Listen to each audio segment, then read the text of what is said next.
Hello.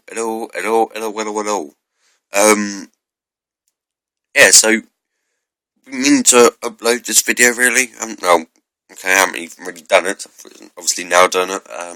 When I say mean to upload it, I mean we mean to we mean to do it basically. Because I was surprised how put it this way, most videos I do after it will take a couple of months to get like sort of 20 views if I get that. And I've got videos on my channel that have been up loads of months, and sorry about that. And I've only got like 7 views or something. But the What is Anxiety video, in a week, that had 19 views, and I don't know, I don't know why I was surprised in a way, because it's like I've said before, we're at that sort of stage of people, really, that's where we can openly talk about these things. Again, excuse the cold, sound terrible, and the video quality isn't the greatest either. Yeah, anyway, so I want to thank you for whether that video helped or not. Thank you for watching it, and I don't know, I felt on this video like I wanted to explain a bit more about my anxiety and that, because yeah, that's what I'm going to do really. And my major problem I have with anxiety is I have this jaw spasm. It will like go either right down and then lock and then go further, which really hurts. I mean, I've broken my tip of my little finger before, and I prefer the little finger. If I'm honest, it doesn't really hurt that much like the jaw, but pardon me, it's the fact that it could come again. Because it is linked to my anxiety. What else? Yeah, and it took me years and years to actually figure out how to stop it. So first I started off yawning. I thought yawning helped, then it happened again, and then all of a sudden yawning didn't work. Biscuits. I thought eating biscuits. I always just literally carry a whole double pack of custard creams in my pocket all day, every day, all week. Not the best coping strategy. But again, like sort of it happened again, and all of a sudden eating biscuits didn't work. Then I tried chewing gum. I just go through that like it was water, really, water. And I just like have, rather than just one piece, I'd have 2 pieces, and then as soon as they'd gone all how they go a bit funny after a while, it'd be take those out, throw that away, and 2 more. Like all day, 24/7, 365 days a year. And yeah, it's spent a fortune on just chewing gum. To the point where that worked for a fair amount of time, not long though, because it obviously didn't actually help. It was just a it was a temporary coping strategy anyway, I guess, which is what you could call it. And anyway, it got to the point where I was so dependent on chewing gum that my school would actually let me. When I was at school, and they actually gave me permission to chew gum, as long as I kept it quiet and didn't, obviously, which is easier said than bloody done. But also, if I didn't give any, again, when you're a bit of a loser at school, you can't help but try and make friends by bribing them with chewing gum, which I didn't do. Anyway, yeah, of course I did. What I found out works. So if whoever's watching this has anxiety problems and they have a jaw spasm, I find when you feel like the jaw's getting tense, you have to like. It took me a while to recognise what the feeling is before it happens, which is not nice because you have to feel it, and if you can't control it, but anyway, is massaging the jaw, like just like where that part is there, just on the jawline, like on whatever side it's anxious, but don't. What I've always found, if it's only tense on one side and not the other, I'll massage that, but I won't go because otherwise I find that I end up starting doing it like that, like going really fast, and that just makes the other side tense. Even just doing that makes the other side tense. I have to like keep it slow and just do it gently. It's like and breathing. When you're doing that, breathing always helps. Like make sure you're not holding your breath. Try and do deep, slow breaths. Not a lot. I always find that also getting just rather than staying where you are, go to someone or just go out of the house so you can get some fresh air. By doing it, if you're feeling like it's a proper little surge of anxiety, that always helps. I find me. As I've said in that other anxiety video, everyone has different ways of dealing with things. But I think if you do have that jaw spasm, I think massaging the jaw that is a really good way of doing it because it relaxes the muscle, which is trying to spaz out. Spaz out, is that right? I'm not sure if that's right, politically correct. But, sorry, so the jaw, that's like the muscle that's trying to spasm. And also, I find that I know it's a bit what's the word, vulgar, crude, or whatever it is. Like, so sorry about this if it offends other, but it's true. Like needing to go for a poo, basically, that can cause anxiety. Where your stomach will be filled up with let's just call it number two. Number two, and that sort of that can affect anxiety. Another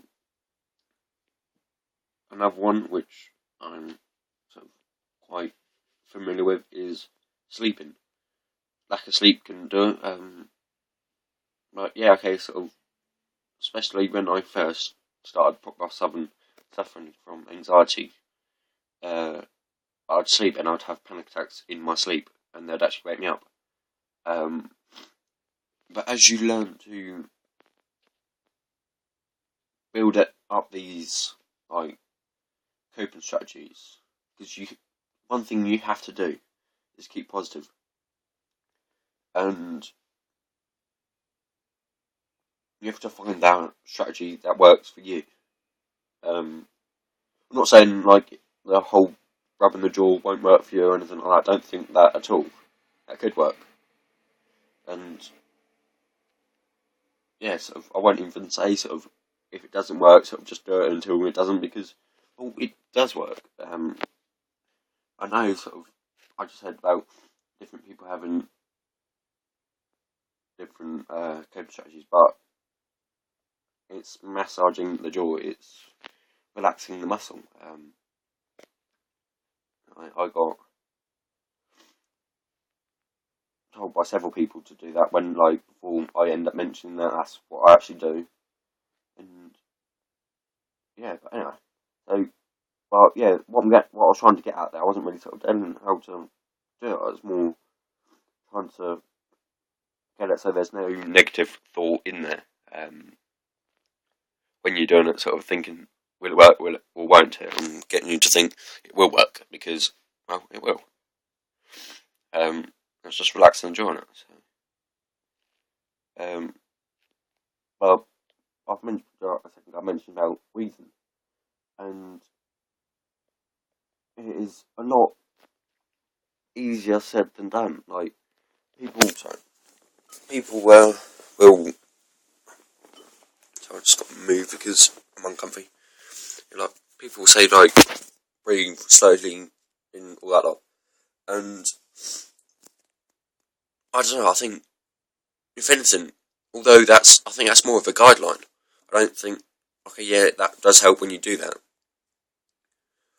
But for me, I found, rather than just doing that like, literally enough word for word, I try and get more of a more natural breathing pattern, like, rather than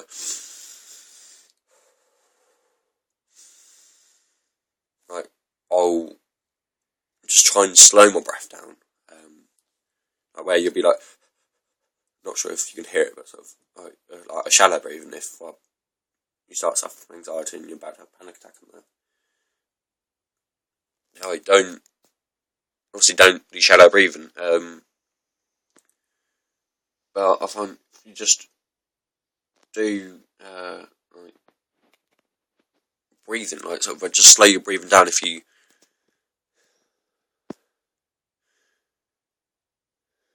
like that, and then sort of once you're at a stable stage, then sort of if you're up for it, sort of do through the nose and then out the mouth to get the air circulating, I guess.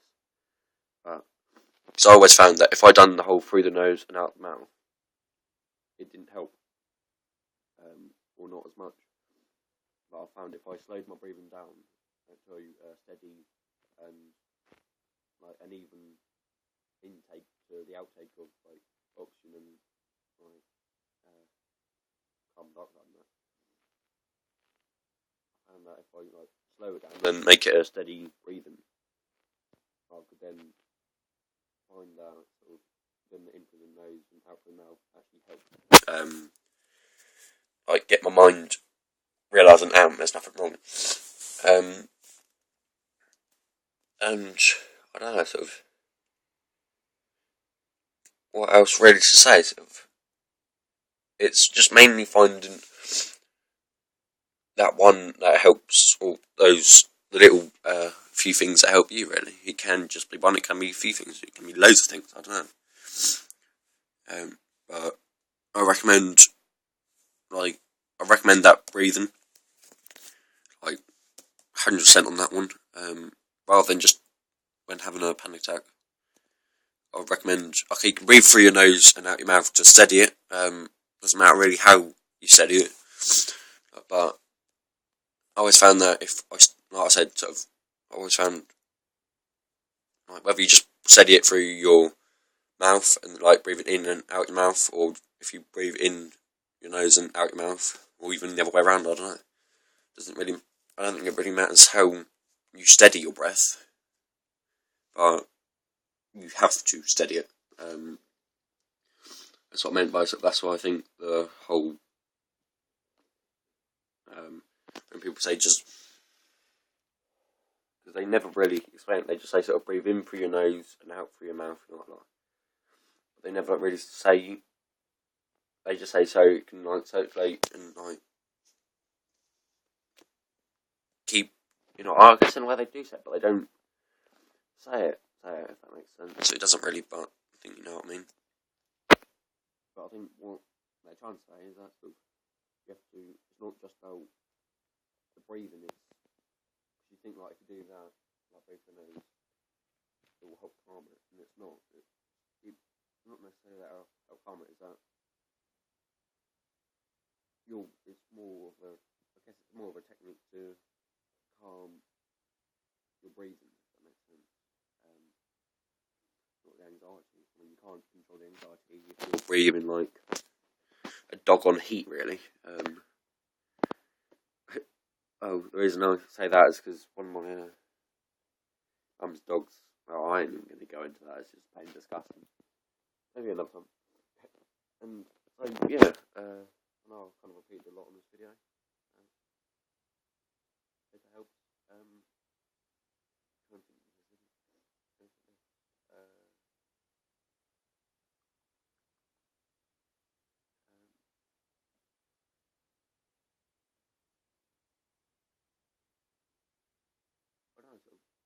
When I first started having this jaw problem, I said I used to wake up during the night because I used to have a panic attack in the night, like in the in my dream, like I used to have really vivid dreams and all that lot. And in my dream, my jaw would spasm, and that would make me tense up during the night, and then it would get to a certain point where it feels more actually real, and it would wake me up because like, it's about to go into spasm, and although I don't sleep much anyway, it turned me off sleep really bad. So I got over it. I got through it. I don't really wish it on anyone. I don't wish panic attacks, let alone the whole jaw thing, on anyone. Everyone has, I guess, different panic attacks. But what can I on that? Because over, say, 10 years, I've had that jaw spasm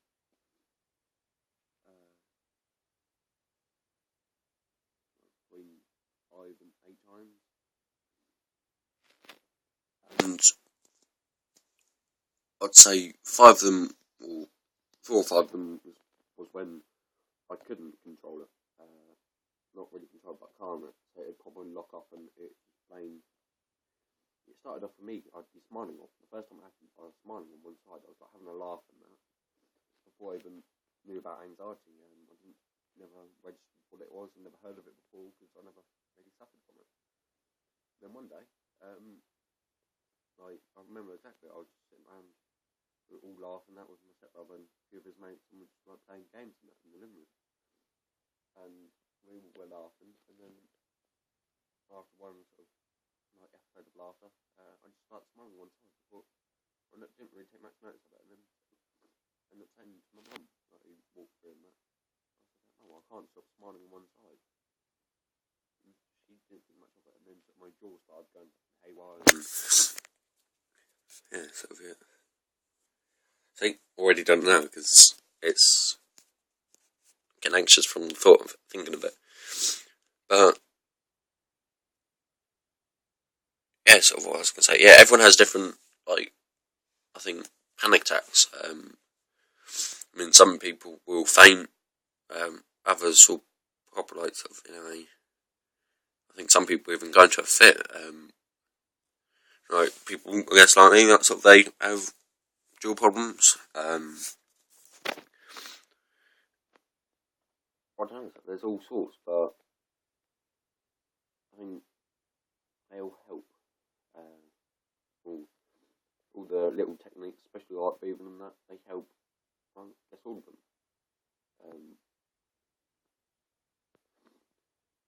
Oh yeah, so only once I've ever had a panic attack, and I've gone proper dizzy.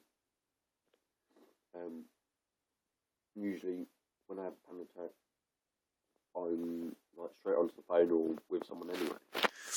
There's one time I was at college, and I was about to have a panic attack, and I just felt like a fucking room wall that I was outside at the time. And I just felt like at a spin, it was probably like sort of, like it wasn't even just going round, it was like sort of going fucking everywhere. And I don't know how to explain it. It was really disorientating, really. But I just sort of pushed myself in a way. I pushed myself to go to somewhere where I can talk to someone that would actually know what's going on. I mean, I think personally, if I'd stayed there, sort of, I would have probably fainted, and I don't know what would happen really, but yeah, that's 19 minutes, and yeah, I hope this helps. I do like talking about this sort of thing in a strange sort of way. I mean, talking is good. I guess that can also be a good strategy for coping with stuff. Like, never bottle stuff up if you're feeling anxious. Let someone know, because if they don't know, they can't do anything. And although you may not think it, subconsciously your mind registers that. It doesn't help, because then sort of, even if like you don't have an anxiety attack, you think, oh, okay, like when you away from it later on, you think, sort of, what if that had happened? What would they have done? Then that can get you anxious later on. So if you do feel anxious, let someone know. And if you're not with someone that knows what anxiety is, which I don't think as many people and that nowadays, but if you are with someone that doesn't know what anxiety is, like, call someone up, like, call mum or dad or whoever it is that knows about it. Just sort of a little comfort talk, saying that if you do, like, more chance than not, or more likely than not, they'll probably say, "Oh, if you do start to have one, just ring me straight away, and I'll help you out." So yeah, never just that as well. That's another thing. Don't keep it bottled up. One worst thing you can do. It just builds up. It doesn't really go away. Yeah. So I hope this helps. As I said before, Happy New Year and au revoir.